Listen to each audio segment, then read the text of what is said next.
तो आज हम डिस्कस करेंगे इलेक्ट्रिकल रेजिस्टेंस के बारे में। यानी इलेक्ट्रिकल रेजिस्टेंस क्या होता है? बेसिकली जब किसी कंडक्टर के अंदर करंट फ्लो करता है तो वो कंडक्टर उस करंट के फ्लो को अपोज करता है। इस अपोजिशन को हम क्या बोलते हैं? इलेक्ट्रिकल रेजिस्टेंस बोलते हैं। ठीक है भी, यानी जब किसी कंडक्टर में से करंट फ्लो करेगा तो वो कंडक्टर उसके करंट के फ्लो को क्या करेगा? अपोज करेगा। उस अपोजिशन को क्या बोला जाता है? Electrical resistance. और अकॉर्डिंग टू ओम्स लॉ, जैसे कि हम ओम्स लॉ में पढ़ चुके हैं, V is directly proportional to I, या V इज इक्वल टू क्या होता है? RI। तो यहाँ से R की वैल्यू अगर हम निकालें, R इज इक्वल टू क्या होता है? V by I। R यहाँ पर एक कांस्टेंट है जिसको हम क्या बोलते हैं? रेजिस्टेंस बोलते हैं। तो यहाँ से भी हम रेजिस्टेंस को डिफाइन कर सकते हैं। तो resistance is defined as the ratio of electric potential to electrical current flowing through a conductor. यानी पोटेंशियल डिफरेंस और इलेक्ट्रिक करंट की जो रेशो होगी उसको क्या बोला जाएगा? रेजिस्टेंस बोला जाएगा। अब रेजिस्टेंस के जो एसआई यूनिट होते हैं वो होते हैं भाई ओम्स। इसके एसआई यूनिट क्या होते हैं? ओम। सिंबल की फॉर्म में इस टाइप से इसको लिखा जाता है। ये ओम का सिंबल है। ठीक है भाई, इसके एसआई यूनिट क्या होते हैं? ओम होते हैं।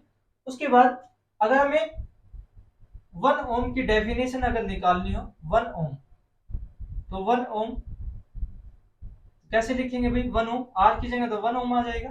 वोल्ट कितना होना चाहिए? 1 वोल्ट होगा, डिवाइड बाय करंट कितना होना चाहिए? 1 एम्पियर। यानी जब किसी कंडक्टर के अंदर 1 एम्पियर करंट फ्लो करता हो 1 वोल्ट पोटेंशियल डिफरेंस अप्लाई करने पर, तो वहां पर रेजिस्टेंस की वैल्यू कितनी होगी? 1 ओम होगी। तो यहां से हम 1 ओम की डेफिनेशन लिख सकते हैं। 1 ohm resistance is equal to the 1 volt by 1 ampere current. यानी जब किसी कंडक्टर के अंदर 1 एम्पियर करंट फ्लो करता हो तो वहां पर under the effect of 1 volt potential difference, तो वहां पर रेजिस्टेंस क्या होगा? 1 ओम के बराबर होगा। ठीक है भाई। उसके बाद इसका डायमेंशनल फॉर्मूला हम कैसे निकाल सकते हैं? डायमेंशनल फॉर्मूला, तो डायमेंशनल फॉर्मूला जैसे कि हमें पता है R इज इक्वल टू क्या होता है? V by I। तो V का फॉर्मूला क्या होता है? Work by charge into current का I ही लिखेंगे।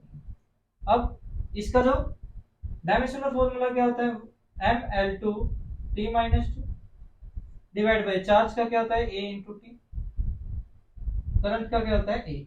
तो यहां से इसका डायमेंशनल फॉर्मूला अगर निकालना हो तो क्या हो जाएगा?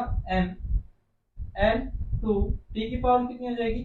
1 यहाँ से 2 यहाँ से, तो T की पावर -3, A की पावर कितनी हो जाएगी? -2।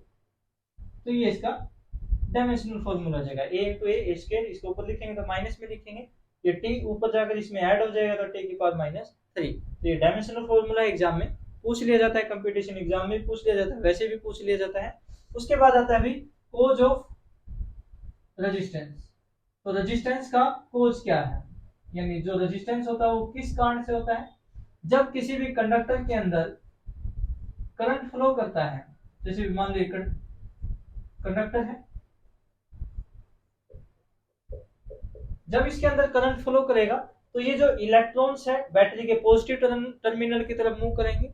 जब ये मोशन में होते हैं तो ये आपस में क्या करते हैं? कोलाइड होते रहते हैं, और इन कोलिजन की वजह से ही क्या होता है? रेजिस्टेंस प्रोड्यूस होता है। तो बेसिकली जो कोज है रेजिस्टेंस का, कारण है रेजिस्टेंस का, वो क्या होता है? Collision of electrons with atoms और आयंस। यानी जो ये इलेक्ट्रॉन्स होते हैं ये एटम्स और आयंस के साथ क्या होते रहते हैं?